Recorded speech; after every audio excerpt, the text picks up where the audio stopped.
సంగచ్చధ్వం సంవదధ్వం సంభో మనాంసి జానతాం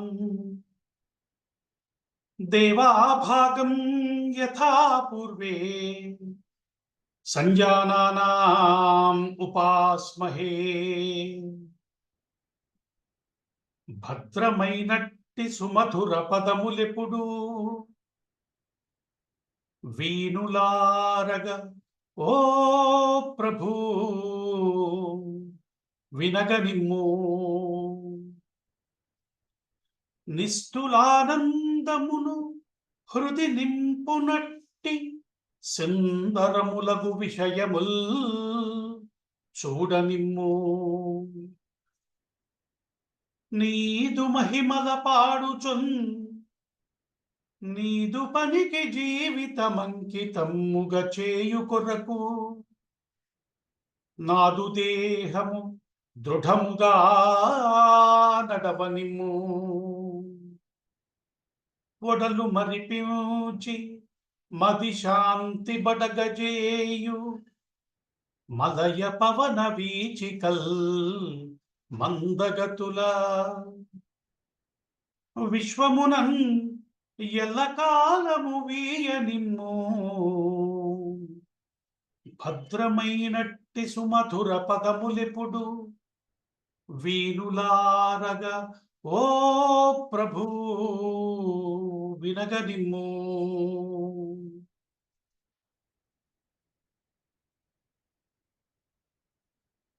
ఈనాటి రామాయణ సత్సంగానికి విచ్చేసిన మిత్రులందరికీ ముందుగా నమస్కారం. మిత్రుడు జీవిలో ముందుగా హనుమస్మరణ చేస్తే బాగుంటుంది అని సూచించాడు. తప్పకుండా చేయాలి. పుట్టెన్ వానరుడవచ్చు విక్రమ కళాస్ఫూర్తి నృసింహుండుగా మెట్టే దానవహంత వేగగతిలోన వైనతేయుండే తాజుట్టెన్ వేదములెల్ల నశ్వముఖుడై పైబెట్టెన్ భూసుత శోకాబ్ధిలో నుండి పైబెట్టెన్ భూసుత నిట్టె క్రోడముగా ఆభీలోగ్ర పంచాస్యుడై మెట్టెన్నామది నీదు దూతైదే స్వామి రామచంద్ర ప్రభు అని మా గురుగారు సామవేదం వారు స్మరించిన రీతిలో ఒక్కసారి స్వామి హనుమని ముందుగా మనం స్మరణ చేసుకుని రామాయణంలోకి ప్రవేశిద్దాం. మా నిషాద ప్రతిష్టాంతం అగమ శాశ్వతీ సమాహ యత్క్రౌంచ మిథునాదేకం అవధీహి కామమోహితం అంటూ చరిత్రలోని మొట్టమొదటి శ్లోకం వాల్మీకి నోటి నుంచి పలకటం, ఆ తరువాత బ్రహ్మగారి దర్శనం అవ్వటం, అంతకుముందు నారద మహర్షి ఆయన మనస్సులో మెదిలినటువంటి ఒక పరమాద్భుతమైనటువంటి ప్రశ్నకి సమాధానాన్ని 100 శ్లోకాల్లో సంక్షిప్త రామాయణంగా చెప్పటం, ఇవన్నిటి విషయాలు మనం గత 2 వారాలుగా మనం చెప్పుకున్నాం. సనాతన ధర్మం జీవితాన్ని అనేక కోణాల్లోంచి విశ్లేషించి చూపించింది మనకి. జీవితం ఎంతటి గొప్ప అవకాశమో మనకి పెద్దలు చెప్తూనే ఉంటారు. చాలాసార్లు మనకేమనిపిస్తుందంటే, అరే ఇంతకాలం జీవితం గడిచిపోయింది, అనేక మంచి విషయాలు నేను చేసుకోవాలనుకున్నాను కానీ చేసుకోలేకపోయాను, కొన్ని తప్పులు కూడా దొర్లేయేమో, ఇవన్నీ ఇప్పుడు సర్దుకోవటం కుదురుతుందా? ఇప్పటిదాకా వచ్చినటువంటి ఇంతకాలం సాగిపోయిన జీవితం తీర్చిదిద్దుకోవటం కుదిరే పనేనా అని అనిపించవచ్చు.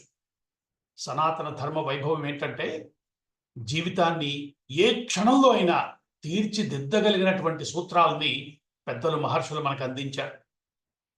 భారతీయమైనటువంటి ఆలోచన ఎట్లా ఉంటుందంటే, ప్రతి పుణ్యాత్ముడికి ఒక గతం ఉంది, ప్రతి పాపికి ఒక భవిష్యత్తు ఉంది అని చెప్తున్నారు వేదంలో. అంటే ఏమంటున్నారు? మానవ జీవితానికి ఎలాస్టిక్ నేచర్ ఉంది అని చెప్తున్నారు. మన భాషలో మనం చెప్పుకోవాలంటే ఎలాస్టిక్ అంటే ఏమిటి? దాన్ని ఎటువైపు నుంచి ఆ పదార్థాన్ని మీరు సాగదీసేసి ఎలా తిప్పినా మళ్ళీ వదిలేస్తే తిరిగి సహజ స్థితికి వచ్చేయటము. దీన్ని కదా మనం ఎలాస్టిక్ అంటున్నాం. జీవితాన్ని ఇప్పటిదాకా అనేక రకాలుగా నేను ప్రయోగాలు చేసి చూశానయ్యా. నా తెలివితేటలతో జీవితాన్ని ఎంతో ప్రయత్నం చేశాను. కొన్ని చోట్ల జీవితం బాగానే లొంగింది, లొంగని విషయాలు కూడా ఉన్నాయి. అనారోగ్యం వచ్చి ఉండొచ్చు, కుటుంబ పరిస్థితులు కొంచెం అయోమయంగా ఉండుండొచ్చు, ఆర్థికమైన ఇబ్బందులు ఉండుండొచ్చు. ఇవన్నీ జీవితానికి సంబంధించిన కొన్ని మనం తప్పించుకోలేనటువంటి ప్రమాదాలు కదా. వీటి నుంచి నేను ఎలా బయటపడతాను అంటే, సనాతన ధర్మాన్ని అనుష్ఠించటం ఒక్కటే జీవితాన్ని తీర్చిదిద్దుకునే మార్గం అని మహర్షులు చెప్తున్నారు, పెద్దలు చెప్తున్నారు. అంటే ఇప్పుడు మొదలు పెడితే సరిపోతుందా? సరిపోతుంది. ఈ రోజు నుంచి నేను హిందువుగా బతుకుతాను అని నిశ్చయించుకోవటం మొట్టమొదటి అడుగు. ఆ మార్గంలో ప్రయాణిస్తూ ఉంటే జీవితం తిరిగి దాని సహజ వైభవ స్థితిని అది పొంది తీరుతుంది. ఈ జన్మ చాలు మనం ధన్యత పొందటానికి, జీవితాన్ని గట్టెక్కించుకోవటానికి. ఇటువంటి ఒక పాజిటివ్ యాటిట్యూడ్‌ని, ఒక అష్యూరెన్స్‌ని ఇచ్చేదాని పేరు సనాతన ధర్మం. కాబట్టి ఇవాళ మనం రామకథ చెప్పుకుంటున్నాం. ఏమిటండి రామకథ విశేషం? రామకథ తెలియని వారు ఇక్కడ ఎవరూ లేరు. రాముడి పేరు పెట్టారు. నిన్న ఇవాళ నామకరణం చేయబోతున్నాడు వశిష్ఠ మహర్షి. ఏ పేర్లు పెడతారో మనకి తెలీవా? తర్వాత కథ ఏమిటో తెలీదా? అన్నీ తెలుసు. మరి ఎందుకు వినటం? అంటే రామ కథ మనకి చేయలేని లాభం లేదయ్యా. ఏదైనా అందించగలదు. చివరికి అపమృత్యు దోషాలను పోగొడుతుందని చెప్తున్నారు. దీనికి పెద్దల అనుభవాలు సాక్ష్యం. ఇదేదో థియరీ కాదు. అనుభవంలో చాలా మంది చేసి చూశారు. రామకథ వినటము జీవితాన్ని ఒక కొత్త మలుపు తిప్పే సాధనం అవుతుంది. రామ అన్న పేరుని స్మరించటమే మన జీవితాన్ని మార్చేసేటువంటి ఒక కొత్త మార్గం అవుతుంది. ఇటువంటి ఒక అద్భుతమైన సనాతన ధర్మం యొక్క బోధని అందిపుచ్చుకుని మనం అత్యంత సులభమైనటువంటి రామాయణ కథని ఇలా చెప్పుకోవటం ద్వారా మనందరికీ ఉండవలసిన లక్ష్యం ఏమిటి? మనందరం ఒక గొప్ప జీవితాన్ని పొందటానికి అర్హులం. ఈ భూమిలో పుట్టాం. ఒక ఉత్తమమైన కుటుంబంలో జన్మించాం. ఇంతటి పుణ్యాలున్నటువంటి మహాత్ములు ఉన్నటువంటి ఈ భూమిలో పుట్టిన మనం ఆనందాన్నే జీవితంలో పొందాలి. ఆనందాన్ని కోరుకోవాలి. ఆనందాదేవ కల్విమాని భూతాన్ని జాయంతి జాతాని జీవంతి అని చెప్పినటువంటి ధర్మంలో ఆనందం మన అందరికీ ఉన్న లక్ష్యం. ఆనందంగా బతకటం కోసం పుట్టాం. మరి నాకు కష్టాలు ఉన్నాయి, వాటిని ఎలాగా ఆనందాలుగా మలుచుకోవాలో చెప్పడానికి వచ్చిన బోధే రామాయణం, భారతం, భాగవతం, మరో గ్రంథం, మరో గ్రంథం. కాబట్టి ఇవన్నీ ఎందుకు వింటున్నాం అంటే జీవితాన్ని ఆనందంగా చేసుకోవటం కోసం, ఇప్పుడున్న స్థితి నుంచి ఉన్నత స్థితికి వెళ్ళటం కోసం. అది సాధ్యపడుతుందని చెప్పిన ధర్మంలో మనం ఉన్నాము. అటువంటి మార్గాన్ని చూపించగలిగినటువంటి రామ కథని మళ్ళీ మనం స్మరించుకోవటానికి 3వ రోజు ఇక్కడ మనం సమావేశమయ్యాం. గత వారం రామచంద్రమూర్తి జననం జరిగింది. యజ్ఞప్రసాదంగా దశరథ మహారాజుకి 3 భార్యలు కౌసల్య, సుమిత్ర, కైకేయిల కడుపుల పంటగా 4 పుత్రులు జన్మించారు. ఆ 4 చూసి పొంగిపోయాడు మహారాజు.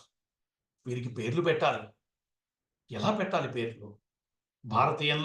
భారతీయమైన ఆలోచనలో ప్రతిదీ ఒక ప్రత్యేకమైన అంశమే ఆలోచించి చేసేదే. ఏదో పేర్లు ఏదో రకంగా అయిపోయిన సమాజంలో ఉన్న మనకి ఇట్లాంటివి కొద్దిగా పరిశీలన చేసుకోవటం అవసరం. కాబట్టి ఆ నామాలు ఏమిటి, ఆ నామాలకు ఉన్న ప్రత్యేకత ఏమిటి, ఇలాంటి విషయాలు కూడా మనం మాట్లాడుకునే ప్రయత్నం చేద్దాం. దశరథ మహారాజు తన పెద్ద కొడుకుని తీసుకెళ్లి వశిష్ఠ మహర్షి ఒళ్ళో పడుకోబెట్టాడు. మహర్షి, ఈ చిన్నారికి పేరు పెట్టవయ్యా అని అడిగాడు.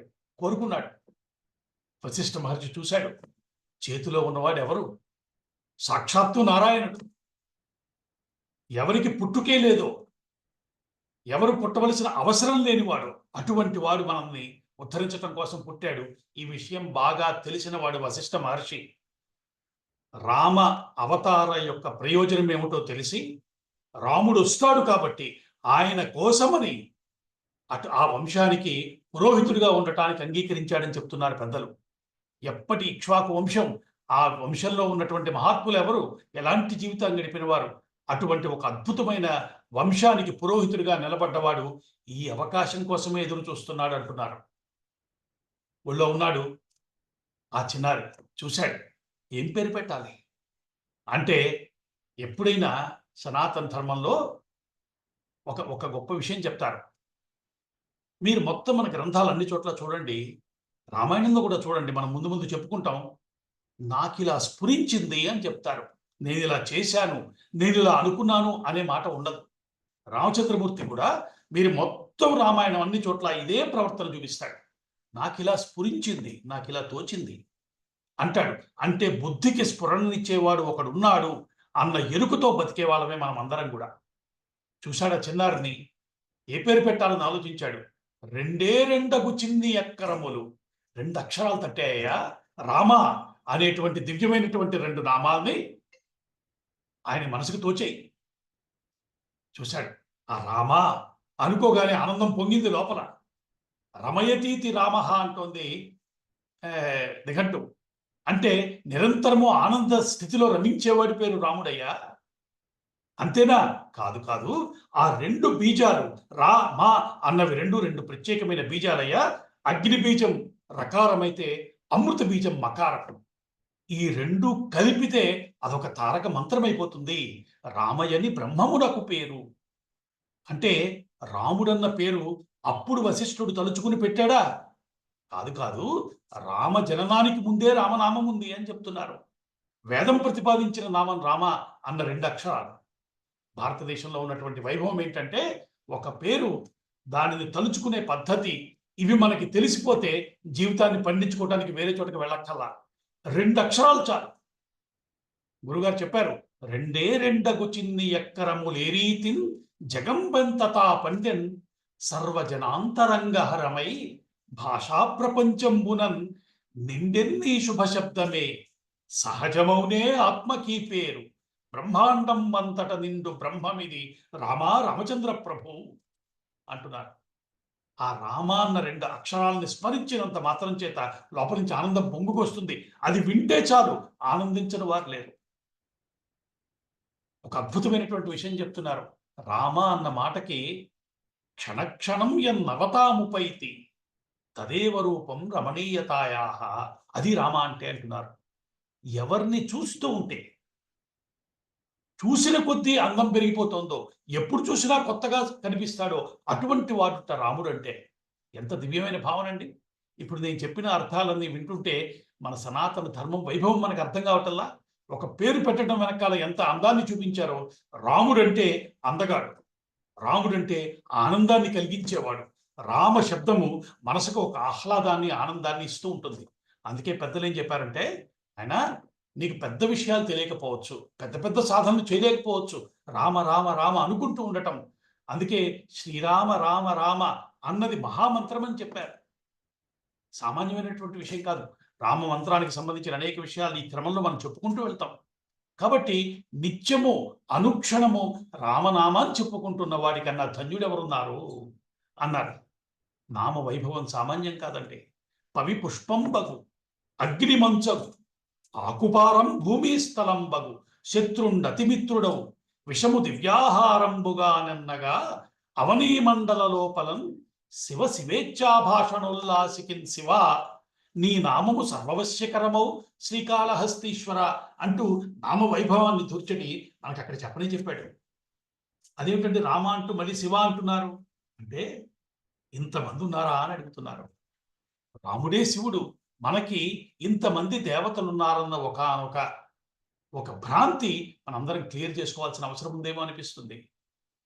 హిందూ ధర్మంలో ఇంతమంది దేవతలు లేరు, ఉన్నవాడు ఒకడే. ఏకో దేవః. ఆయనే అనేక రూపాలు తీసుకున్నాడు. మన కోసమని అనేక రకాలుగా కనిపించాడు. ఎవరి ఇష్టం వారిది, ఎవరి రుచి వారిది, ఎవరి స్వభావం వారిది. దానికి తగ్గట్టుగా ఒక ఆయన నాకు శివుడంటే ఇష్టం అంటాడు, మరొక ఆయన నాకు రాముడు అంటాడు, విష్ణు అంటాడు. కాదండి అమ్మ, ఈ సర్వం వ్యక్తం అంబామయం సర్వం అవ్యక్తంతో మహేశ్వర అన్నట్టుగా కనిపించేదంతా నాకు అమ్మగా కనిపిస్తుందని అంటాడు ఒక ఆయన. ఆ తల్లి లక్షణాన్ని చూసేవాడికి అమ్మవారే కనిపిస్తుంది.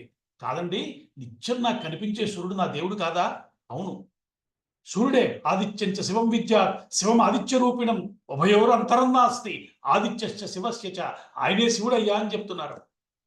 అంటే సూర్యుణ్ణి అలా ఆరాధించమన్నారు.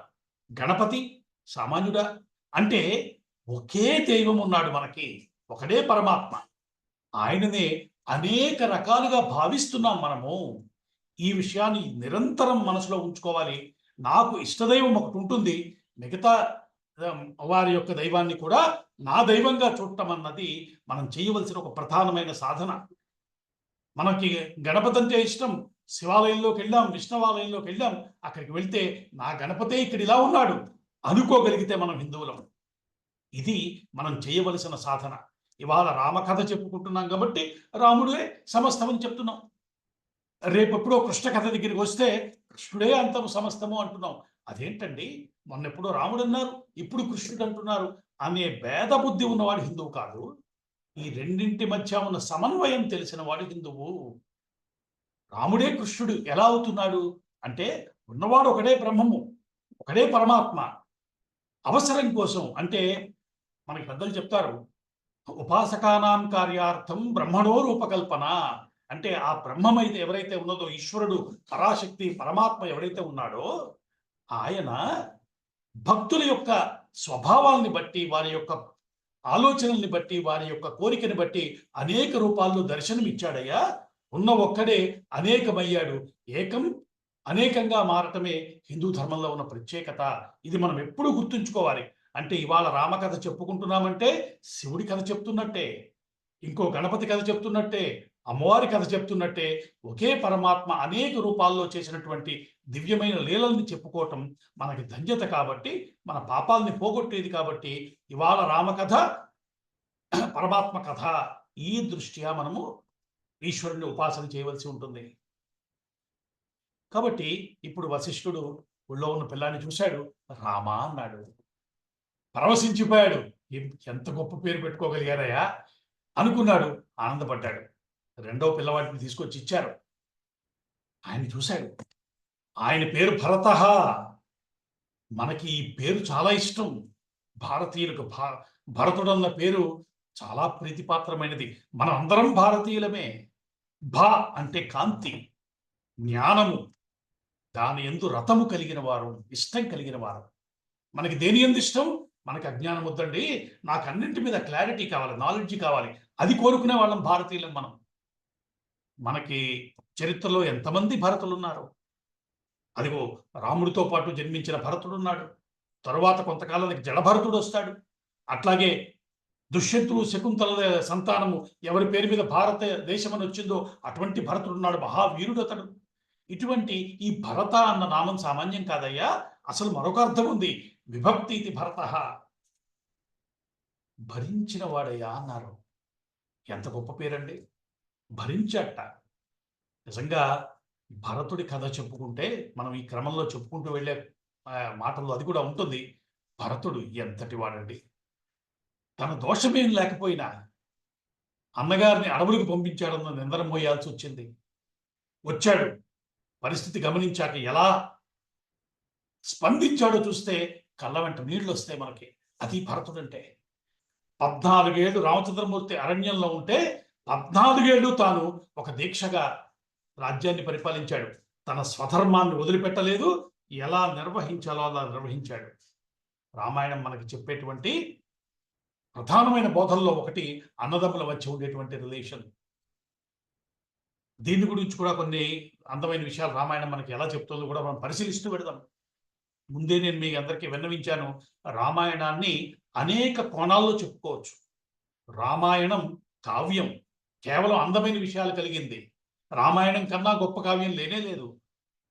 మధురిమ పడితేనా మార్గదర్శి మహర్షి అన్నారు. అంటే అందమైన మాటలు చెప్పాలంటే దానికి మార్గదర్శి వాల్మీకి మహర్షినయ్యా, ఆయన కన్నా అందంగా చెప్పిన వాడు సృష్టిలో లేడని చెప్తున్నారు. అటువంటి కావ్యంగా చూడదలుచుకుంటే ఆ పని చేయవచ్చు.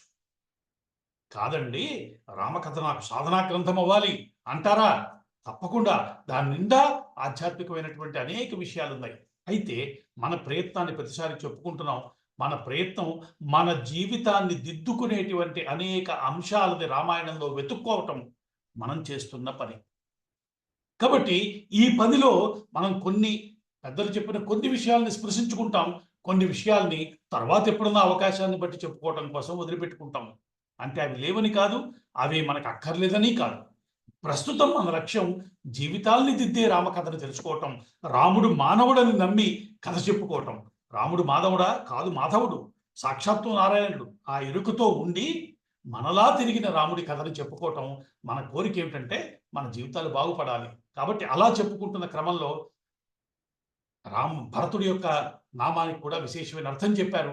ఎన్ని భరించాడో స్వామి, ఎంతటి దీక్షలో ఉన్నాడో, ఎలాంటి జీవితాన్ని గడిపాడో క్రమంలో చెప్పుకుందాం. ఇంకా మూడో వాడి దగ్గరికి వచ్చాడు, లక్ష్మణుడు. లక్ష్మణో లక్ష్మీవర్ధన అన్నాడు వాల్మీకి మహర్షి. అంటే లక్ష్మిని పెంపొందించేవాడయ్యా అని చెప్తున్నాడు. అదేమిటండి ఆ అర్థం ఏమిటి అంటే, జాగ్రత్తగా పరిశీలన చేస్తే లక్ష్మణుడి యొక్క స్మరణ చాలా విశేషమైన ఫలితాలను ఇచ్చేది. ఆయన రాముడితో పాటే ఉన్నాడు. అసలు ఇంకొక అర్థం కూడా ఉందండి. లక్ష్మః అంటే గుర్తుపట్టడానికి ఒక లక్షణం ఉన్నవాడు. అంటే అదేమిటి ఆ మాటకి అర్థం ఏమిటి అంటే, లక్ష్మణుడు ఎక్కడున్నాడో చూడాలంటే ఏం చేయాలి అంటే, రాముడు ఎక్కడున్నాడో వెతుకు, పక్కనే ఆయన ఉంటాడు అని చెప్పారు. ఆయన పేరులోనే అది ఉంది. రాముడి పక్కనే ఉండేవాడు ఆయన. అంటే ఆ గుర్తు పెట్టుకుంటే ఆయన కనబడతాడు. ఇప్పుడు మీరు రాముడు అంటే కోదండం ధరించిన వాడు అంతే కదా. వెంకటేశ్వర స్వామి అంటే నామాలు గుర్తొస్తాయి. అట్లాగా లక్ష్మణుడు అంటే ఎక్కడ ఉంటాడు? రాముడు పక్కనే ఉంటాడు చూసుకో. అదేమిటండి అంటే రామాయణం మొత్తం చూడండి. రామాయణంలో సీతమ్మ లేని రాముడున్నాడు. కానీ లక్ష్మణుడు లేని రాముడు కనిపించడు. మొత్తం 24,000 శ్లోకాల రామాయణంలో రాముడు ఎక్కడుంటే పక్కన లక్ష్మణుడు ఉన్నాడు. ఏమి అన్నదమ్ములండి! ఎటువంటి దివ్యమైనటువంటి సంబంధం వారిద్దరిది. అటువంటి వాడి పేరు లక్ష్మణుడు అని పేరు పెట్టారు. అది లక్ష్మణ నామానికి. ఇక 4వ వాడు శత్రుఘ్నుడు. శత్రువులని గ్రంథి చంపేవాడు, జయించేవాడు అని అర్థం. ఎవరండి రాముడు? అందులో ఎక్కడ శత్రువుని చంపాడు రామాయణంలో అంటే, బయట శత్రువుల్ని చంపడానికి ఎవరన్నా చేస్తారయ్యా? మనందరికీ అంతఃశత్రువులు ఉన్నాయి. సామాన్యమైనవా? మనందరినీ జయించాయి. అరిషడ్ వర్గాలని పేరు పెట్టాము. 6 సమస్యలున్నాయి. మనందరిలోనూ 6 శత్రువులు ఉన్నారు. కామము, క్రోధము, లోభము, మదము, మాత్సర్యము, ఇట్లా 6 లక్షణాలు మనందరినీ ఏడిపిస్తున్నాయా? ఈ 6ంటిని జయించిన వాడు ఎవరు అంటే అదిగో ఆయన శత్రుఘ్నుడు. కాబట్టి ఏం చెప్తున్నారు? ఈ నలుగురు పేర్లు చెప్పటం ద్వారా జీవితానికి ఒక పథ నిర్దేశం చేయటం లేదా మహర్షి? ఇలా ఉన్నవాళ్ళ నలుగురు. ముందే చెప్పుకున్నాం, ఒక వ్యూహంలోంచి వచ్చారు నలుగురు అన్నాం. విష్ణువు తన స్వరూపాన్ని 4గా విభజించుకొచ్చాడు అని చెప్పుకున్నాం. ఇప్పుడు ఈ నలుగురి యొక్క పేర్లు విన్నాక ఇవి మన జీవితాన్ని దిద్దేటువంటి మాటలుగా అయితే మార్గదర్శక సూత్రాలుగా తెలియటంలా, ఇటువంటి దివ్యమైనటువంటి నామాలతో అవరాడుతున్నటువంటి నలుగురు సంతానం రామ లక్ష్మణ భరత శత్రుఘ్నులుగా దశరథ మహారాజుకి జన్మించారు. ఎంతో ఆనందించాడు మహారాజు. దశరథుడికి ఆనందానికి అంతులేదు. నిత్యము రాముణ్ణి చూడటం, రాముడితో గడపటం. మనకి తెలుసు, మన ఇళ్లలో చంటి పిల్లలు, చిన్న పిల్లలు వస్తే మన జీవితం అంతా వారే అయిపోతారు. వారు మన జీవితాన్ని ఆవేశిస్తారు, ఆవహిస్తారు. మనకే అలా ఉంటే సాక్షాత్తు రాముడే వస్తే దశరథుడు ఎంత పరవశించిపోయి ఉంటాడు. కౌసల్య ఎలా ఆనందించుంటుంది. ఎన్నెన్ని అద్భుతమైనటువంటి మనం పాటల్లో వాటిల్లో ఆ వైభవాన్ని స్మరించుకున్నాం. అంటే రాముడి యొక్క స్మరణ నిత్యము ఆనందాన్ని ఇచ్చేది. కాబట్టి రామాయణాన్ని అనేక సందర్భాలలో, అనేక కోణాల్లో ఈ జాతి స్మరిస్తూనే ఉంది. రాముడి యొక్క వైభవాన్ని, చిన్నప్పుడు రాముడు ఎలా ఉన్నాడు, పెద్దయ్యేలకు ఎలా ఉన్నాడు, నడిచినప్పుడు ఎలా ఉన్నాడు, పడుకున్నప్పుడు ఎలా ఉన్నాడు చూసి ఇన్ని రకాలుగా చెప్పుకుని తరించిపోయిన జాతిది. నిత్యము రామనామంతో ధన్యులైపోయినటువంటి జాతి మనది. అటువంటి రామాయణంలో అలా పెరుగుతున్నారు. ఆ దశరథ మహారాజు గారి సంతానము ఆ ఇంట్లో పెరుగుతున్నారు. రాజకుమారులు వారు. రాజకుమారులకు ఏ ఏ విద్యలు అవసరమో అన్నింటినీ నేర్పించాడు మహారాజు వాళ్ళకి. వాళ్ళ జీవితాలు సుశిక్షితంగా తయారయ్యాయి. చక్కగా యుద్ధ విద్యలు నేర్చుకున్నారు. ధనుర్విద్య వచ్చింది. వేదశాస్త్రాలకు సంబంధించిన అన్ని విషయాల్ని వారు అధ్యయనం చేశారు. ఇట్లా మహర్షుల దగ్గర, పెద్దల దగ్గర రామచంద్రమూర్తి, లక్ష్మణస్వామి, భరతుడు, శత్రుఘ్నుడు కూడా విద్యను అభ్యసించారు అంటూ కొన్ని శ్లోకాలను వాళ్ళ గురించే చెప్తున్నాడు. అంతేకాదు రామచంద్రమూర్తికి, లక్ష్మణస్వామికి మధ్య ఉన్నటువంటి స్నేహాన్ని కూడా మహర్షి ప్రస్తావన చేశారు. ఇద్దరూ కలిసే ఉండేవారట. ఎంత బాగా చెప్పాడంటే, శ్రీరామచంద్రమూర్తి లక్ష్మణుడు తన దగ్గర లేకపోతే నిద్రపోయేవాడు కూడా కాటండి. తల్లి కౌశల్యం తీసుకొచ్చిన కమ్మని భోజన పదార్థాలని ఇద్దరు కలిసి తీసుకునేవారు, ఇద్దరు కలిసి ఆస్వాదించేవారని చెప్తున్నాడు. ఏంటి మాటలు చెప్పడం వెనకాల అంటే, రామాయణం మనకి ఒక బోధ చేస్తోంది. జీవితంలో రాముడే ఒక చోట ఒక మాట అంటాడు, భార్య లేకపోతే మరొక భార్య వస్తుంది, సోదరుడు లేకపోతే ఎవడొస్తాడయ్యా, నాకెక్కడ దొరుకుతాడు అన్నాడు. ఎంత లోతైన మాట! తర్వాత ఆ విషయాలు మనకు తెలుస్తాయి. అంటే ఒక తల్లి కడుపున పుట్టాం, అన్నదమ్ములం. ఎలా ఉండాలి, ఎంత ప్రేమని, ఎంత మన జీవితాలను నిండిపోవాలి, ప్రేమమయమైపోవాలి అన్నదమ్ములు అక్కచెల్లెలతోటి. ఇటువంటి జీవితాన్ని గడిపినటువంటి వారసత్వంలో ఉన్నాం మనం. కాబట్టి రామాయణం వింటే అన్నదమ్ముల మధ్య స్నేహాలు చిగురిస్తాయని చెప్తున్నారు. గతంలో కూడా మీతో ప్రస్తావన చేస్తున్నాను. సత్యం శంకర్ మంచి గారు చెప్పారు. అమరావతి కథల్లో ఈ విషయమే చెప్పారు. ఒక ఆయన రామాయణ ప్రవచనం చెప్తుంటే వెళ్ళి కూర్చునేవారు. ఇదివరకు మనకి అమలాపురంలో కూడా మనకి ఇది ఉండేది. చంద్రమౌళేశ్వర స్వామి గుడిలో నిత్యము రామాయణం ప్రవచనం చేసే పెద్దలు ఎవరో ఒకరు వచ్చి చెప్తూ ఉండేవారు. మా నాన్నగారు కూడా చాలా కాలం అక్కడ ప్రవచనాలు చేశారు రామాయణం. అక్కడ కూర్చుని అలా ప్రవచనాలు వినటం ద్వారా జీవితాన్ని దిద్దుకునేవారండి. ఎలా ప్రవర్తించాలో, ఎలా ఉంటే జీవితం బాగుంటుందో, దేన్ని తీసుకోవాలో, దేన్ని తీసుకోక్కర్లేదో, దేనికోసం ఎక్కడ తగ్గాలో, ఇన్ని విషయాల్ని రామాయణం మీద నేర్చుకున్న జాతి మనది. కాబట్టి ఇటువంటి దివ్యమైన గాథలు వినటం మన జీవితాన్ని దిద్దుతాయన్నది మరోసారి మనం స్మరణ చేస్తూ అట్లా ఉండేవారు. రామలక్ష్మణులిద్దరూ ఒక జంటగా ఉంటే భరత శత్రుఘ్నులిద్దరూ ఒక జంటగా ఉండేవారు అంటూ వారు ఎలా ఉన్నారో ఏమిటో ఆ విశేషాలన్నీ రామాయణంలో అనేక శ్లోకాల్లో స్వామి చెప్తున్నాడు. వాల్మీకి మహర్షి చెప్తున్నాడు మనకి. చతుర్వేదం తెచ్చుకున్నారు. దశరథ మహారాజు వారిని చూసి ఆనందిస్తున్న సందర్భంలో ఒకానొక సందర్భం వచ్చింది. రామాయణంలోకి మరొక ప్రధానమైన పాత్ర ప్రవేశించబోతోంది. రామాయణం ఒక కోణంలోంచి చూస్తే మహర్షులు నడిపించినటువంటి కథ. ఇప్పుడు రాబోతున్నవాడు సాక్షాత్తు విశ్వామిత్ర మహర్షి. ఆయన ప్రవేశం జరగబోతోంది. రామాయణం ఈ కోణంలోంచి ప్రత్యేకంగా చూడాలి. మహర్షులంటే ఎవరు, వారి ఆలోచనలు ఏమిటి, వారి గొప్పతనం ఏమిటి, వీటిని మర్చిపోయిన జాతి మనది. మనకి మహర్షులు అంటే కళ్ళు మూసుకుని సినిమాలో చూపించినట్టుగా అటువంటి ఒక భావనే తప్ప మహర్షుల వ్యక్తిత్వ వైభవాన్ని స్మరించి చాలా కాలం అయిపోయింది. మనం ఎట్లాంటి వారు ఉండేవారు, వాళ్ళ కోసం వాళ్ళు బతికిన వాళ్ళు కాదండి మహర్షులంటే. సమాజ హితం కోసము జీవితాల్ని అంకితం చేసినటువంటి మహాత్ముల్ని మహర్షులను పిలుస్తున్నాం. అందుకే మీరు మన వాంగ్మయం అన్ని చోట్ల అనేక చోట్ల మీకు కనబడుతుంది. చక్రవర్తులు, మహాత్ములైన రాజులు, వీళ్ళందరూ కూడా మహర్షులు చెప్పినట్టుగా జీవించారు. ఒక మహర్షి వస్తే ఆయన్ని సేవించి ధన్యులమైపోయామని చెప్పారు. ఎందుకని?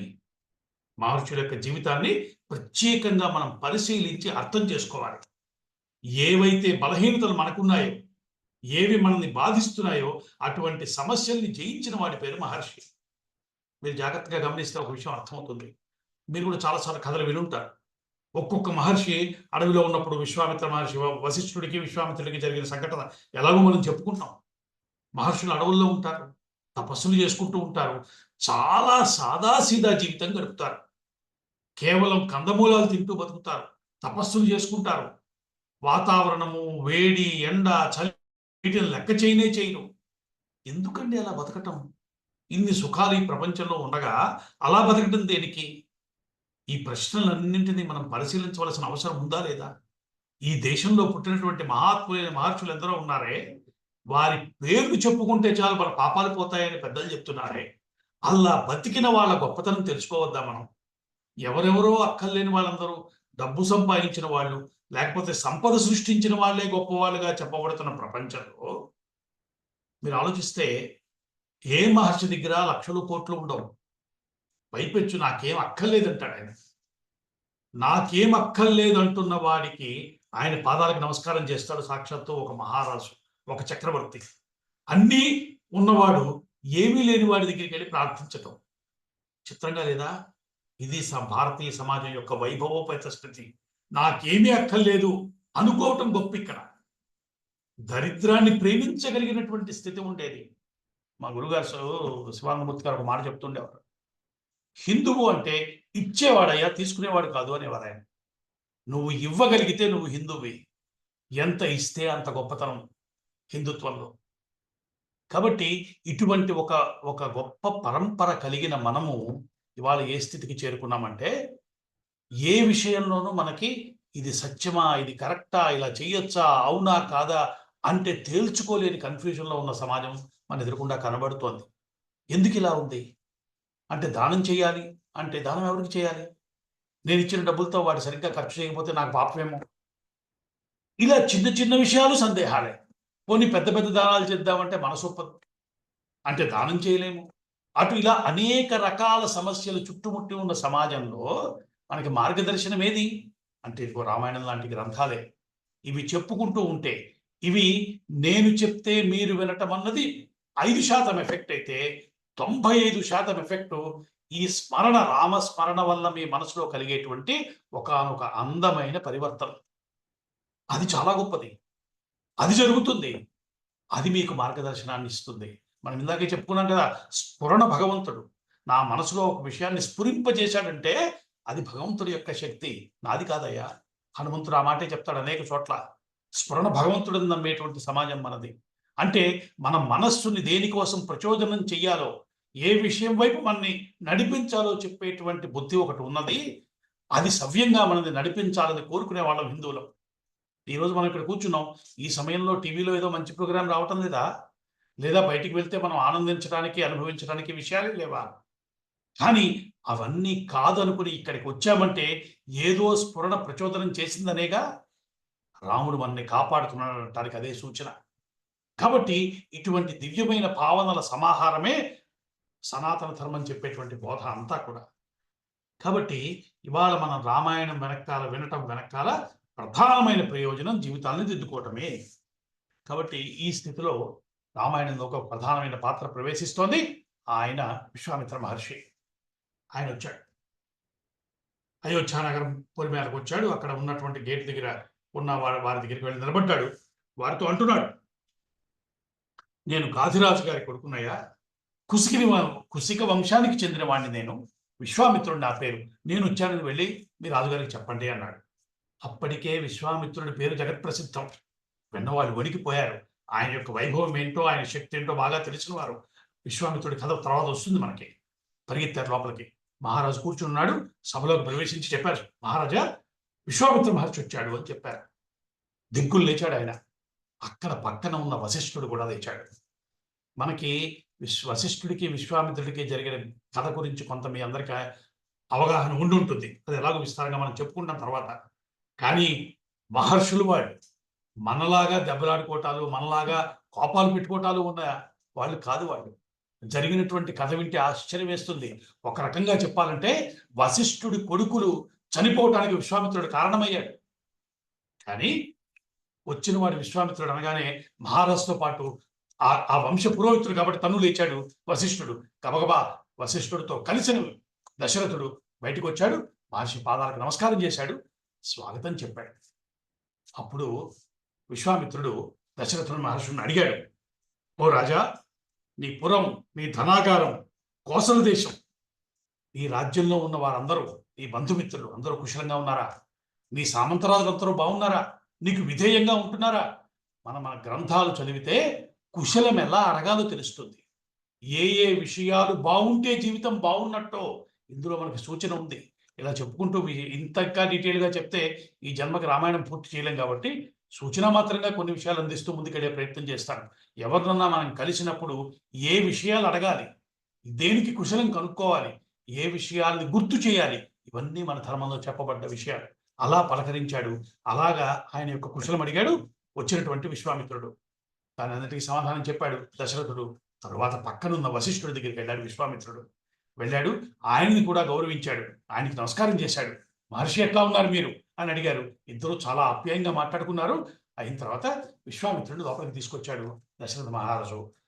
చాలా వినయంగా తీసుకొచ్చి సింహాసనం మీద కూర్చోబెట్టాడు. కూర్చోబెట్టాక అడిగాడు, మహర్షి, మా జన్మ ధన్యమైందయ్యా. నువ్వు వచ్చావు, నీ దర్శనం అయింది. ఇంతకన్నా నాకేం కావాలి చెప్పు. ఇంత దూరం శ్రమపడి ఎందుకు వచ్చావు? నేను నీకేం చేయగలను? నీకేం కావాలో అడుగు. నువ్వు ఏది ఆజ్ఞాపిస్తే అది చేయటానికి నేను సిద్ధంగా ఉన్నాను. నా జీవితం నీ ఆధీనం, చెప్పు నాకు అని ఇటువంటి మాటలు మాట్లాడాడు దశరథ మహారాజు. ఇది సనాతన ధర్మంలో గమనించవలసిన ఒక విషయం. నాకు ఉన్నదేదో ఈశ్వరుడిచ్చిందన్న స్పృహ నిరంతరం ఉన్నవాడు ఇలాంటి వినయపూర్వకమైన మాటలు మాట్లాడగలడు. నేను సంపాదించుకున్నానండి, నేను సాధించుకున్నాను, నా తెలివితేటలేమనుకుంటున్నారు అన్న సమాజంలో వినయం అన్నది క్రమక్రమంగా మృగ్యమైపోతోంది. అంటే ఇచ్చేవాడొకడున్నాడన్న స్వభావాన్ని మనసులో నిలుపుకోవటమే హిందుత్వము, సనాతన ధర్మం. అంతటి మహారాజు కూడా ఎలాంటి దశరథుడు సాక్షాత్తు సర్వంసహా చక్రవర్తి, భూమండలం మొత్తాన్ని పరిపాలించిన వాడు ఒక సామాన్యుడిగా కనిపిస్తున్నటువంటి ఒక మహర్షి వచ్చి అక్కడ నిలబడితే, మహర్షి చెప్పండి, ఇంత శ్రమ తీసుకుని నా దగ్గరికి వచ్చారు, ఏం కావాలని అడుగుతున్నాడు. ఎందుకు అడిగాడు అంటే, అడిగే విశ్వామిత్రుడు ఎలాంటి వాడో తెలిసి ఈయనకి. ఆయన పేరే విశ్వామిత్రుడు. ఈ విశ్వానికి ఎవడు మిత్రుడో అతడు అక్కడ నిలబడ్డవాడు. తన కోసం అడుగుతాడా? కాబట్టి తన కోసం అడగడు. ఎవరి కోసం అడుగుతాడు? సమాజ హితం కోసం, దేశ హితం కోసం, జనహితం కోసం అడిగేటువంటి స్వభావం ఉన్నవాడు కాబట్టి, అది తన బాధ్యత కాబట్టి, ప్రజాహితం చెయ్యటమే తనకున్న ఏకైక ధర్మం అని తెలిసిన వాడు కాబట్టి ఆయన అడిగాడు, స్వామి ఏం కావాలో చెప్పండి అన్నాడు. అంటే అప్పుడు దశరథుడు అన్నాడు, దశరథుడు చెప్పిన దానికి ఈయన అన్నాడు, చాలా బాగా మాట్లాడావయ్యా, నీ స్థాయికి తగ్గట్టుగా మాట్లాడావు. ఇక్ష్వాకు వంశానికి చెందినవాడివి, నువ్వు సామాన్యుడు కాదు. ఇటువంటి వాడు ఎంత అందంగా మాట్లాడాలో అంత అందంగా మాట్లాడాడు. చాలా బాగుంది. నాకు నేను నీ దగ్గరికి వచ్చేటప్పటికి ఒక పని ఉంది నాకు. నువ్వు వశిష్ఠ మహర్షి యొక్క ఉపదేశాలు వినున్నావు. చూడండి ఎంత అందంగా మాట్లాడుతున్నాడు. ఆయన వంశాన్ని గుర్తు చేశాడు. ఇక్ష్వాకు వంశం సామాన్యం కాదు. ఆ వంశంలో పుట్టినవాడివి నువ్వు, ధన్యుడివి అన్నాడు. వశిష్ఠుడి బోధలు వింటున్నావు అని గుర్తు చేశాడు. తన కోరిక బయట పెట్టే ముందు మహర్షి మాట్లాడుతున్న మాటల యొక్క అందం చూస్తే మనకి చాలా అందం వేస్తుంది. నేను లోక ప్రయోజనం కోసం ఒక యజ్ఞ కార్యాన్ని తలపెట్టానయ్యా. ఒక యజ్ఞం చేద్దామనుకుంటున్నాను.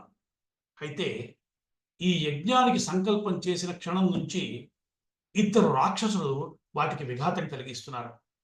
వారి వల్ల నాకు చాలా ఇబ్బందిగా ఉంది. ఏ పని ముందుకు సాగకుండా ప్రతిదాన్ని నాశనం చేస్తున్నారు. నువ్వు నన్ను అడగచ్చు, నీకున్న శక్తితోటి వారిని ఏమి చేయలేవా అని. కానీ యజ్ఞ దీక్షితుడనై ఉన్నాను నేను. ఇప్పుడు నేను కోపాన్ని ప్రదర్శించటము, అవతల వ్యక్తి మీద ప్రతీకారం తీర్చుకోవటం లాంటి పనులు నిషేధం నాకు. దీక్షలో ఉన్నవాడు అటువంటి పనులు చేయకూడదని నిషేధం ఉంది కాబట్టి నేనేమి ఇప్పుడు స్వయంగా పూనుకోలేకపోతున్నాను.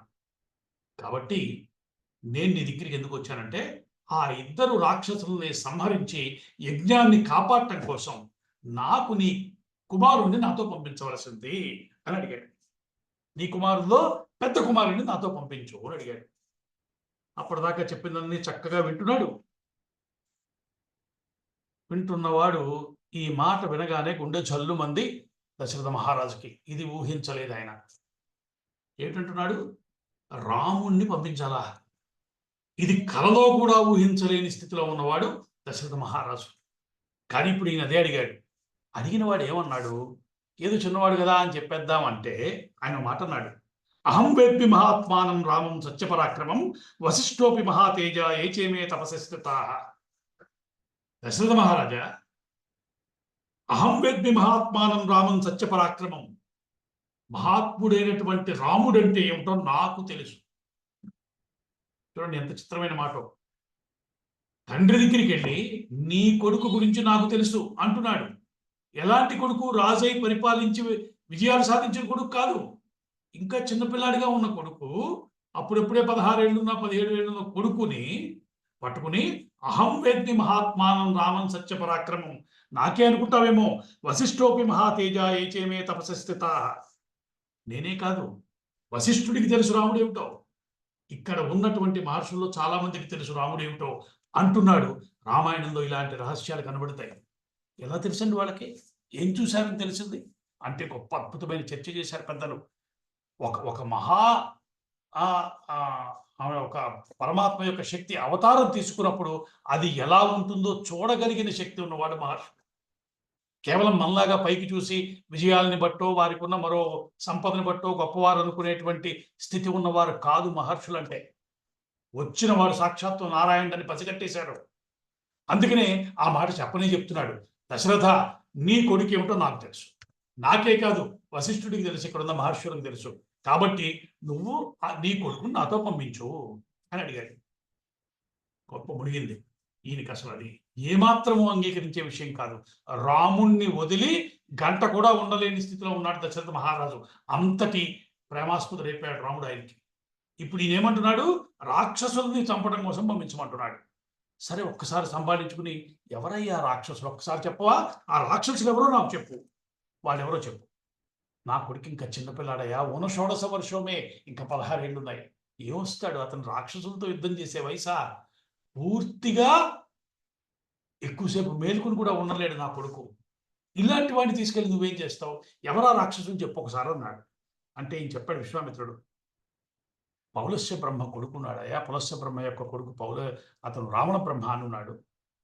వాడు ప్రధానమైనటువంటి వాడు. వాడు కుబేరుడికి సోదరుడు వరుసకి. అతను ఇలాంటి రాక్షసులందరినీ తయారు చేస్తున్నాడు, ట్రైన్ చేస్తున్నాడు. ఏదో ఈ యాగాన్ని ఆపటానికి ఆయన రావాల్సిన పని లేదనుకున్నాడో ఏమో, ఇద్దరిని పంపించాడు. మారీచుడు, సుబాహుడు అన్న పేరు మీద ఉన్న ఇద్దరు రాక్షసులు నా యాగాన్ని బాధిస్తున్నారు. వాళ్ళని చంపాలి. వారిని సంహరించి నా యాగాన్ని కాపాడాలి. దానికి నీ కొడుకుని పంపించు అని అడిగాడు. అనగానే గోల పెట్టేశాడు. అట్లా కాదు, నేను ఒక పని చేస్తాను. నా కొడుకు వచ్చి ఏం చేయలేడు, అతను చిన్నపిల్లాడు. నేను వస్తాను. నువ్వు నన్ను ఏదో ముసలాడు అయిపోయాడు, పెద్దాడు అయిపోయాడు అనుకుంటున్నావేమో. నాకున్న శక్తి సామాన్యం కాదు. నేను దేవతలకి సాయం చేశాను. అనేక సందర్భాల్లో రాక్షసులతో యుద్ధాలు జరిగినప్పుడు నేను సాయం చేశాను. నీకు తెలుసు కదా, నా భార్యకి అప్పుడు ఒక సందర్భంలో నేను ఆసన వరం కూడా ఇచ్చున్నాను. కాబట్టి అంతటి సమర్థుడిని నేను వచ్చి నిలబడతాను, వాళ్ళని సంహరిస్తాను. అంతే తప్ప నా పిల్లల్ని కావాలన్నాడు. అక్కయ్య, నా పిల్లాడు రాలేడు, చిన్నపిల్లాడయ్యా అన్నాడు. కోపం వచ్చేసింది విశ్వామిత్ర మహర్షి. అది కాదు కదా ఆయన ఆశిస్తోంది. ఆయనకి ఏం కావాలనుకున్నాడో, ఎందుకు వచ్చాడో తెలిసిన వాడే. కేవలం ఇద్దరు రాక్షసులను చంపటానికి తీసుకెళ్లేంత చిన్న ప్రయోజనాన్ని ఆశించొచ్చేవాడు కాదు ఆయన. దాని వెనకాల చాలా లోక కళ్యాణం ఉంది. విశ్వామిత్రుడు ఆయన చెప్పుకున్నాం కదా, లోక కళ్యాణ కార్యం చేయటానికి శ్రీకారం చుట్టాలి, తనే మొదలు పెట్టాలి. వశిష్ఠుడు రాముడికి పేరు పెడితే స్నాతకోత్సవం నిర్వహించిన వాడు వశిష్ఠుడు. సామాన్యమా? సీతమ్మతో కలిపినవాడు. ఎన్నెన్ని రహస్యాలు మనకి తర్వాత తెలుస్తాయి. విశ్వామిత్రుడు ఎందుకు తీసుకెళ్ళాడో, ఎంత అద్భుతమైన రామచంద్రమూర్తిని తీర్చిదిద్దాడో మనకు తెలుస్తుంది. అంటే వెంటనే కోపం తెచ్చుకున్నాడు. నువ్వు నాకు మాట ఇచ్చావు. ఏమని? నువ్వేమడిగితే అది ఇస్తానన్నావు. నేను అడిగింది నాకివ్వు. నాకు నువ్వు వచ్చి సాయం చేస్తావా, నీ సైన్యం వస్తుందా అంతా నాకు వద్దు. నాకు రాముడే కావాలి అని పట్టుపట్టు కూర్చున్నాడు. ఆయన కోపం చూడగానే భయపడ్డాడు దశరథుడు. వెంటనే పక్కన ఉన్న వశిష్ఠుడు కలిగించుకున్నాడు. మహారాజా, ఏంటిది? మీరు ఎలాంటి వారు? మాట ఇస్తే కట్టుబడేటువంటి వంశం మీది. అసత్యం చెప్పడం మీ ఇంటా వంట లేదు. అలాంటి వాడివి నువ్వు. అటువంటి మహారాజువి, ఇది నీకేం కావాలంటే అది ఇస్తాను అన్నావు కదా. ఆయన అడుగుతున్నది ఏమిటి? నీ కొడుకుని చూడు, నీ కొడుకుకు ఒక ప్రత్యేకమైన ఉపకారం చేయబోతున్నాడయ్యా ఆయన. ఆయనతో పంపించు. లోక కళ్యాణం జరుగుతుంది, రామ కళ్యాణం జరుగుతుంది, రాముడికి చాలా మంచి జరుగుతుంది, ఆయనతో పంపించు అని నచ్చ చెప్పాడు వశిష్ఠుడు. ఇది మనం పట్టుకోవాల్సినటువంటి విషయం. పెద్దల్ని పక్కనుంచుకుంటే, జీవితంలో పెద్దల యొక్క విజ్ఞత మీద ఆధారపడి కనుక మనం నిర్ణయాలు చేసే అలవాటు చేసుకుంటే జీవితం మంగళమయం అవుతుంది. నాకు తోచిందే ఆలోచన అనేటువంటి స్థితిని మనం ఇప్పుడు చూస్తున్నాం. ఇంట్లో మనం ఒక సంబంధం కుదుర్చుకోవడానికి వెళ్తాం, ఒక వ్యవహారం చేయడానికి వెళ్తాం, పక్కన ఎవరు పెద్దవాళ్ళని తీసుకెళ్ళాం. ఎందుకంటే మన దృష్టి ఏంటంటే వారికి ఏం తెలియదండి. ఇప్పుడున్న కొత్త విషయాల్లో వారికి ఎంత పాత ఆలోచనలు. పాత కొత్త అని ఉంటాయా? విజ్ఞత అనేది ఒకటి ఉంటుంది. అనేక జీవిత అంశాలను చూసిన అనుభవం ఉంటుంది. దాన్ని పోగొట్టుకుంటామా? కాబట్టి పెద్దల్ని పక్కనుంచుకుని జీవితం నడపటం సనాతన ధర్మంలో చెప్పబడ్డ ఒక ప్రధానమైన అంశం. అట్లా వశిష్ఠుడు పక్కన ఉన్నాడు కాబట్టి ఉంచుకున్నాడు దశరథ మహారాజు. సరే, పంపిస్తానన్నాడు. చివరికి రాముణ్ణి తీసుకెళ్ళిపోయా, నా పిల్లాన్ని నీకు అప్పచెప్తున్నాను, నీ శిక్షణలో నీకు ఎలా కావాలంటే రాముని ఉపయోగించుకో అని చెప్పాడు. ఆయన చేతిలో పెట్టాడు. చిత్రం ఏంటంటే, ఆయన విశ్వామిత్రుడు అడిగింది రాముణ్ణి ఒక్కడే, కానీ ఇద్దరూ కలిసి వచ్చారు. వెంటనే ధనస్సు పట్టుకుని వచ్చేశాడు లక్ష్మణుడు. నువ్వెందుకు వస్తున్నావు అని మహర్షి అడగలా. ఎక్కడ నువ్వు వద్దని చెప్పలా, రమ్మని అడగలా, వచ్చిన వాడిని రానిచ్చాడు. రామ లక్ష్మణులు ఇద్దరూ కలిసి విశ్వామిత్రుడు వెనకాల నడవటం మొదలుపెట్టారు. ఒక భవ్యమైన దివ్యమైనటువంటి చరిత్రకి శ్రీకారం చుట్టబడింది. విశ్వామిత్రుడి వెనకాల నడిచి వెళ్ళేటువంటి ఆ ఇద్దరు పిల్లలు ఎలా ఉన్నారయ్యో అని చెప్తున్నారంటే, 3 తలల సర్పాల్లా ఉన్నారట. వెనకాల ఇద్దరికి 2 అక్షయ తుణీర బాణాల అంబులు బదులున్నాయి, మధ్యలో వారున్నారు. అట్లా పెట్టుకున్నటువంటి వారు 3 తలలు కలిగిన సర్పాలు 2 విశ్వామిత్ర మహర్షి వెనకాల నడిస్తే వెళ్తుంటే ఎలా ఉంటుందో అలా నడుచుకుంటూ వెళ్తున్నట్టు వాడు. ఒక దివ్యమైన దర్శనాన్ని చేయించాడు. కావ్యాన్ని ఆస్వాదించే ఒక రుచి మన దగ్గర ఉండాలే కానీ రామాయణం కన్నా గొప్ప ఆనందాన్ని ఇచ్చే కావ్యం లేదని చెప్తున్నారు పెద్దలు. అనేక అందమైన విషయాలు దీంట్లో ఉన్నాయి. అట్లా రాముడి వెనకాల నడుస్తున్నారు. చాలా చిత్రమైన అంశం చెప్పారు పెద్దలు ఇక్కడ. ఇంట్లోంచి బయలుదేరారు, కోటలోంచి అడుగు బయటకు పెట్టారు. వెనకాల పిల్లలిద్దరూ వస్తున్నారు, రామలక్ష్మణులు ఇద్దరు. మహర్షి ముందు నడుస్తున్నాడు. నడుస్తున్నవాడు నడుచుకుంటూ వెళ్ళిపోతున్నాడు. ఎక్కడా వెనక్కి తిరిగి చూడలేదట. తన వెనకాల వస్తున్న పిల్లల ముఖంలోకి చూడలా, వస్తున్నారో ఏదో కూడా చూడలా. వేగంగా నడుచుకుంటూ వెళ్ళిపోతున్నాడు మహర్షి. వెనకాలే వీళ్ళు వచ్చారు. సుమారుగా 8 యోజనాల దూరం నడిచి వెళ్ళిపోయాట సాయంత్రానికి. అంటే సుమారుగా 12 మైళ్ళు నడిచాడు ఆయన. 12 మైళ్ళు వెనక్కి తిరిగి చూడకుండా వెళ్ళిపోయాడు. ఎందుకు అని అడిగారు. అడిగితే, ఒకసారి వెనక్కి తిరిగి రాముడి కళ్ళల్లోకి చూస్తే మళ్ళీ చూపు తిప్పుకోగలమా? సామాన్యం కాదు. రాముడు ఎవరిని చూస్తాడో, ఎవడు రాముడిని చూస్తాడో, వాళ్ళ ఇద్దరిది ఇంకా జీవితానికి సంబంధించిన అనుభవంగా పడిపోతుంది. అది ఆ బంధం అలా పడిపోతుందని చెప్పారు. ఇది ఏదో ఊహించి చెప్పింది కాదు, దీంట్లో ఉంది, తర్వాత మనం చెప్పుకుంటాం విషయం. కాబట్టి ఆయన ఏమనుకున్నాడు, ఇంత ఇంత సుకుమారమైనటువంటి ఇంత మహారాజు గారి పిల్లలయ్యా వీళ్ళిద్దరు, వీళ్ళని ఇంత కష్టపెడుతున్నాను అనిపిస్తుందేమో మనసుకి. వద్దులే రామ వెళ్ళిపో అంటానేమో అనుకున్నాడా మహర్షి. అందుకని తిరిగి చూడలా, తల ఉంచుకుని టకటకటక నడుచుకుంటూ వెళ్ళిపోయాడు. వీళ్ళిద్దరూ ఆగల, ఇద్దరు తందుతారులై స్వామి వెంట నడుచుకుంటూ వెళ్ళిపోయారు. వెళ్ళిపోయి దూరం వెళ్ళిన తర్వాత, చాలా దూరం వెళ్ళాక అక్కడ ఒక ఆశ్రమం కనిపించింది. ఆ ఆశ్రమం దగ్గర ఆయన ఆగాడు. ఆయన ఆగి, అక్కడ రామా అన్నాడు వెనక్కి తిరిగి చూసి. సాయంత్రం అయింది. రామా, చాలా కష్టపడి నడిచారయ్యా మీరిద్దరు. మీ కష్టం నాకు అర్థమైంది. మీకు నేను 2 మంత్రాలు బోధిస్తాను, 2 విద్యలు ఇస్తాను. బల, అతిబల అన్న పేరు మీద 2 విద్యలు మీకు బోధిస్తాను. ఇవి సామాన్యమైన విద్యలు కాదు. ఈ విద్యలు ఎవరి దగ్గర ఉంటే వారు నిరంతరము శక్తితో ఉంటారు. వారిని ఆకలి, నిద్ర, దప్పిక ఇలాంటివేవి బాధించవు. నిత్యము ఉత్సాహశక్తితో ఉండేటువంటి శక్తి అది.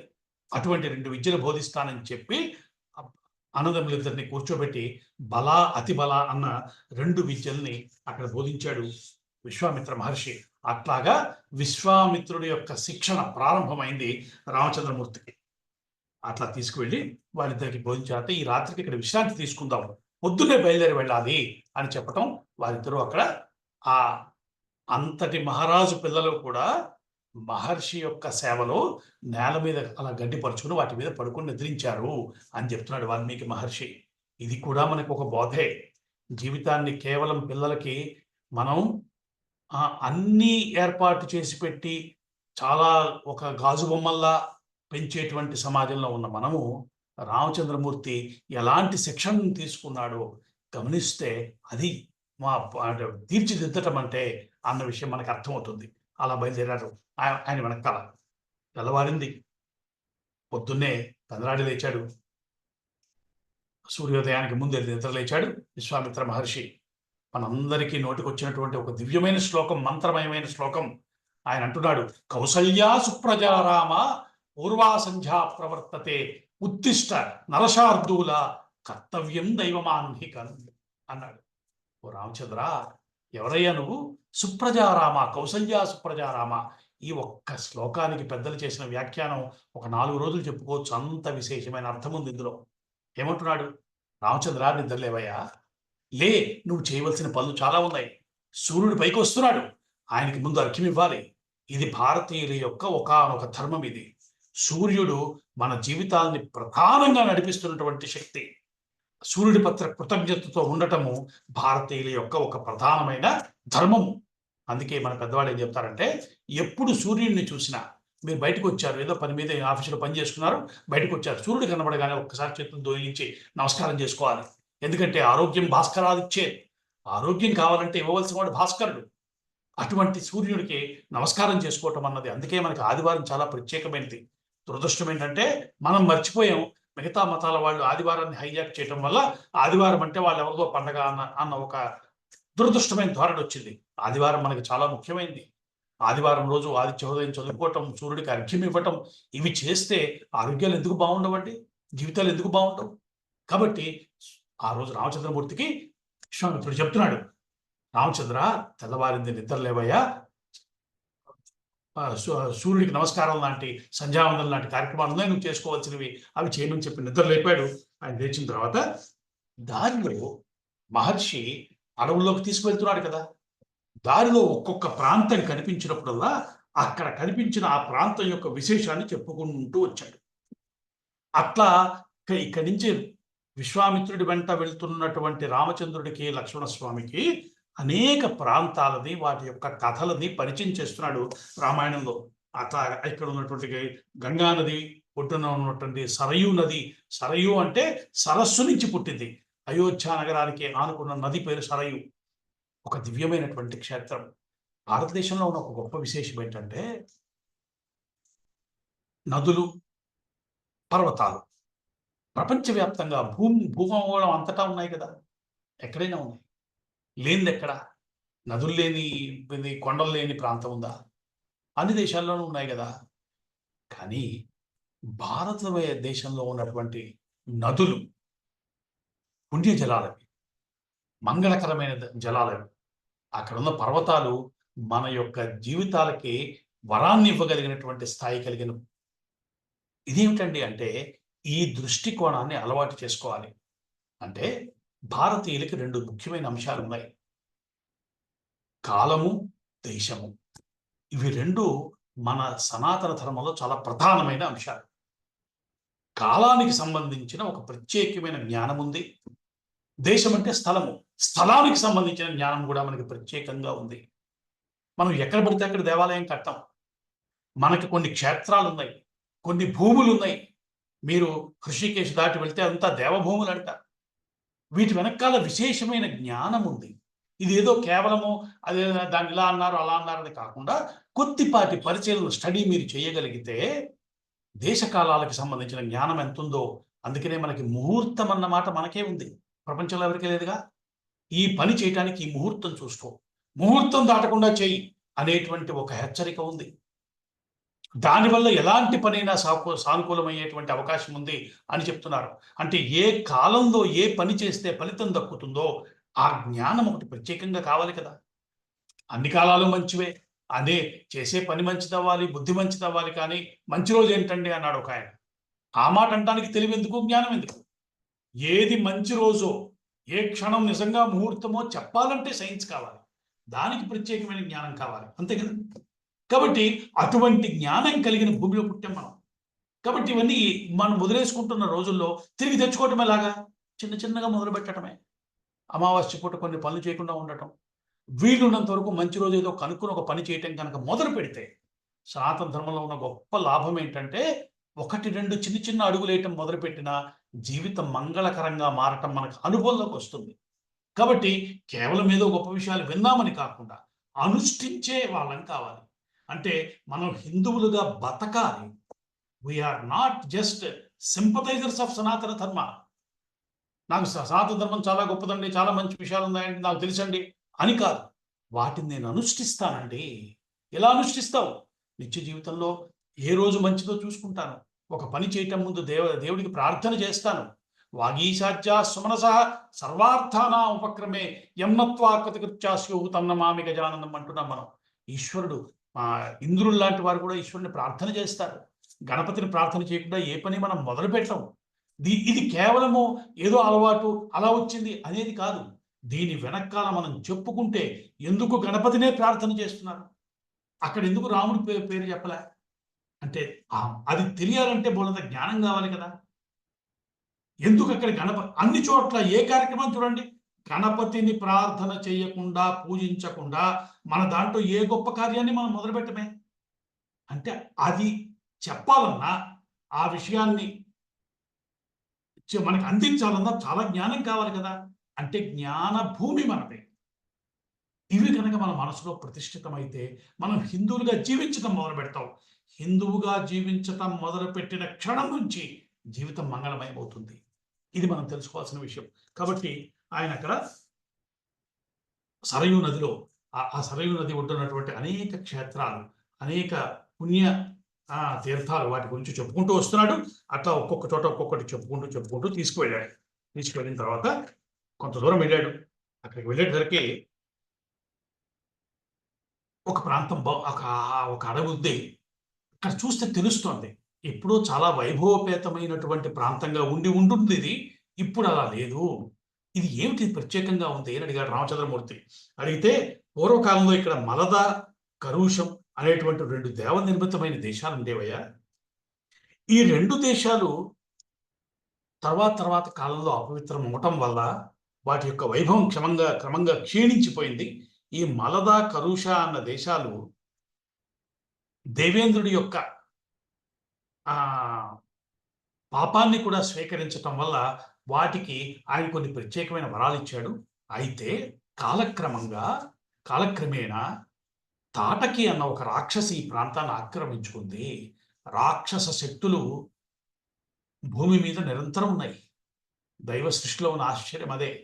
దేవతా శక్తులు ఎలా ఉన్నాయో రాక్షస శక్తులు కూడా అలాగే ఉన్నాయి. రాక్షస శక్తుల బలము పెరిగినప్పుడల్లా రాక్షస శక్తుల నుంచి మమ్మల్ని కాపాడమని ప్రార్థన చేసినటువంటి మానవులందరినీ కూడా ఈశ్వరుడు కాపాడుతూ వచ్చాడన్నది ప్రధానమైన బోధ. అందుకే పెద్దలు ఏం చెప్తారంటే, మన జీవితంలో, సామాజిక జీవితంలో రాక్షస శక్తుల యొక్క విజృంభణ పెరుగుతోంది అన్నప్పుడు మనందరికీ ఉన్న కర్తవ్యమేమి? రామాయణ ప్రారంభంలో కూడా చూసాం. దేవతలు కూడా విష్ణుమూర్తిని ప్రార్థించి స్వామి నువ్వు వచ్చి మమ్మల్ని కాపాడని అడిగారు. మనం కూడా చుట్టుపక్కల రాక్షస శక్తులకు విజృంభణ పెరుగుతోందని గమనించుకున్నప్పుడల్లా ఈశ్వరా ఈ దేశాన్ని కాపాడు, ఈ ధర్మాన్ని కాపాడవయ్యా, ఇక్కడ నా ప్రజలందరినీ కాపాడని కోరుకోవాలండి. కోరుకుంటే మాత్రమే ఈశ్వరుడు వస్తాడు తప్ప, లేకపోతే తనంతట తాను వచ్చేటువంటి లక్షణం ఉన్నవాడు కాదు ఈశ్వరుడు. ఆయనకి అన్నీ ఒకటే. ఆ స్వభావం ఏంటి ఇవన్నీ కూడా రామాయణంలో ముందు మనం ప్రత్యేకంగా చర్చించుకుంటాం. కానీ మనం పదే వినవలసిన మాట కాబట్టి ఇది మళ్ళీ చెప్తున్నాను.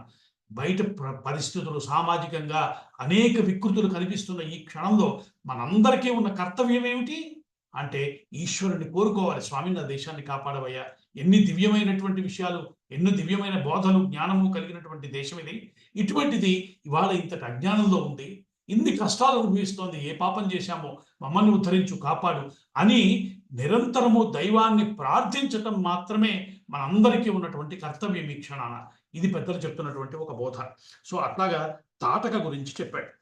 చెప్పి నాయన ఈ తాటక అన్నది చాలా ప్రమాదకరమైనటువంటి రాక్షసయ్య, ఇది మమ్మల్ని చాలా వేధిస్తోంది. ఇప్పుడు నువ్వు తాటకని సంహరించాలి. కానీ నీకేమనిపించవచ్చు, స్త్రీని నేను సంహరించటం ఏమిటి అనుకుంటావేమో. అటువంటి దయకు అర్హురాలు కాదు ఆవిడ. ఆవిడ చేస్తున్నటువంటి దుర్మార్గం సామాన్యం కాదు. ఆ తాటక సంతతి ఇప్పటికి కూడా మనం చూస్తున్నాం. రాక్షస శక్తులు ఎంత దుర్మార్గంగా ప్రవర్తిస్తున్నాయో. వారు మన దయ్యకు అర్హులు కారు. అదే చెప్తున్నాడు మహర్షి కూడా. కాబట్టి ఇప్పుడు నువ్వు ఆ రాక్షసుని సంహరించాలి అని చెప్పాడు. చెప్తే రామచంద్రమూర్తి అన్నాడు, మహర్షి నాన్నగారు నాకు మాట చెప్పారు. మహర్షి ఏమి ఆజ్ఞాపిస్తే అది నువ్వు చెయ్యన్నారు. అది బోధ. తండ్రి చెప్పిన మాట అది. మహర్షి ఏమడిగితే అది నువ్వు చెయ్యి. ఎందుకు చెప్పాడు అలా? మహర్షి తన కోసం తానేమీ అడగడు. కాబట్టి మహర్షి చెప్పినట్టు చేయమని మా నాన్నగారు చెప్పారు. నువ్వు ఆజ్ఞాపించు, నువ్వేం కావాలంటే అది నేను చేస్తానన్నాడు. అంటే అప్పుడు అన్నాడు, ఇప్పుడు నాయన తాటకిని సంహరించవలసినటువంటి సమయం వచ్చింది, నువ్వు ఆ పనికి పూనుకో అన్నాడు. స్వామి తన కోదండాన్ని తీసుకున్నాడు. రాముడి యొక్క కోదండం సామాన్యం కాదు. చాలా వైభవోపేతమైనటువంటి ఆయుధం అది. దాని వైభవం కూడా మనకి రామాయణ క్రమంలో మనం తెలుసుకుంటాం. దాన్ని స్వామి ఎత్తి పట్టుకున్నాడు, ధనుష్టంకారం చేశాడు. ఒక మహాద్భుతమైన, ఒక ప్రళయావహమైనటువంటి ఒకనొక ధ్వని దాంట్లోంచి బయటకు వచ్చింది. ఆ శబ్దం విని పరిగెత్తుకొచ్చింది తాటక. వస్తుంటే దూరం నుంచి చూశాడు. చూసి దాంతోపాటు దాని పరివారం అంతా పరిగెత్తుకొచ్చారు. వస్తే లక్ష్మణస్వామితో చెప్పాడు, చూసావా ఎలా వస్తుందో, ఇప్పుడు చూడు మేఘాలని ఎలా చెదరగొట్టేస్తుందో వాయువు, అలా నేను చెదరగొట్టేస్తాను చూడు అని ఒక బాణం ప్రయోగించాడు. చుట్టుపక్కల ఉన్న రాక్షసేనంతా పారిపోయారు. చూస్తూ స్త్రీని సంహరించడం రామచంద్రమూర్తి కావటంలా యుద్ధం చేస్తున్నాడు. యుద్ధం సాగుతోంది. చేస్తుంటే కాసేపు చూశాడు విశ్వామిత్ర మహర్షి. చూసి, రామచంద్ర నీ సందిగ్ధత నాకు అర్థమైంది. చూస్తూ స్త్రీని చంపలేకపోతున్నావు. నేను ముందే చెప్పాను, ఆవిడ నీ దయకు అర్హురాలు కాదు. చాలా మందికి ప్రమాదం కలిగించిన స్త్రీ అది, రాక్షసి. దానిని సంహరించవలసి ఉంటుంది. సంధ్యా సమయం ఆసన్నమైందా, దాని శక్తి పెరుగుతుంది. ఎందుకు అటువంటి అవకాశం ఇస్తావు? సంహరించన్నాడు. ఉత్తర క్షణం రామచంద్రమూర్తి బాణం తీసుకున్నాడు. అది రామబాణం. ఆ రామబాణాన్ని ఎక్కుపెట్టాడు. ఒకే ఒక్క బాణంతో కొట్టాడు. తాటక ఆ దెబ్బ కింద పడి మరణించింది. ఒక్క దెబ్బలో తాటకని పూర్తి చేశాడు స్వామి. ఆ తర్వాత వెంటనే పైనున్న దేవతలందరూ చూశారు. రాముడు సంహరించిన మొట్టమొదటి రాక్షస శక్తి తాటక. రాముడి యొక్క శక్తి ఏమిటో ప్రకటితమయ్యేటువంటి సమయం వస్తోంది. ఎటువంటి వాడు రామచంద్రమూర్తి, ఎటువంటి గుణం కలిగిన వాడు, రామచంద్రమూర్తి యొక్క గుణాల లక్షణాల వైభవాన్ని మనం వచ్చేసారి ఇంకా వివరంగా చెప్పుకుందాం. మనం అప్పుడు అనుకుని వదిలేసాం. ఏమిటి వదలలేదు, తర్వాత చెప్పుకుందాం అనుకున్నాం. 24 లక్షణాలు కలిగిన మహాత్ముడు ఎవరన్నా ఉన్నాడా అని అడిగిన దానికి గుణ్వస్మిన్ సాంప్రతంలోకే గుణవాన్ కస్య వీర్యవాన్ ధర్మజ్ఞశ్చ కృతజ్ఞశ్చ సత్యవాక్యో దృఢవ్రతః చారిత్రేణ చ కోయుక్త సర్వభూతేషు కోహిత విద్వాన్ కః సమర్థశ్చ కస్యైక ప్రియదర్శినః ఆత్మవాన్ కో జితక్రోధో జ్యుతిమాన్ కోనసూయకః కస్య బిభ్యతి దేవాశ్చ జాతరోషస్య సంయుగే అని అడిగినటువంటి ఆ 24 లక్షణాలు ఏమిటో, వాటి వైభవం ఏమిటో మరింత వివరంగా మనం వచ్చే వారం కలిసినప్పుడు చెప్పుకుందాం. కాబట్టి రామాయణ కథా గమనం కొంచెం తాపీగా సాగినట్టుగా అనిపిస్తే నన్ను మన్నింతురుగాక. నా ప్రధానమైన ఉద్దేశం రామకథ మీకు తెలియంది కాదు. కానీ రామకథతో పాటుగా మన జీవితాల్ని దిద్దేటువంటి అనేక సందేశాలను ఇచ్చినటువంటి రామాయణాన్ని ఆ కోణంలోంచి చెప్పుకోవటం అన్న ఒక ప్రయత్నం వల్ల కొద్దిపాటి మెల్లమెల్లగా ప్రారంభమవుతోంది. క్రమంగా వేగం పెంచుతాను. కానీ ఇటువంటి ఒక చిన్న ప్రయత్నాన్ని మీరందరూ హర్షింతురుగాక అని మరొకసారి మీ అందరికీ విన్నపం చేస్తూ ఈరోజు ఇక్కడికి ముగించుకునే ప్రయత్నం చేద్దాం. స్వస్తి.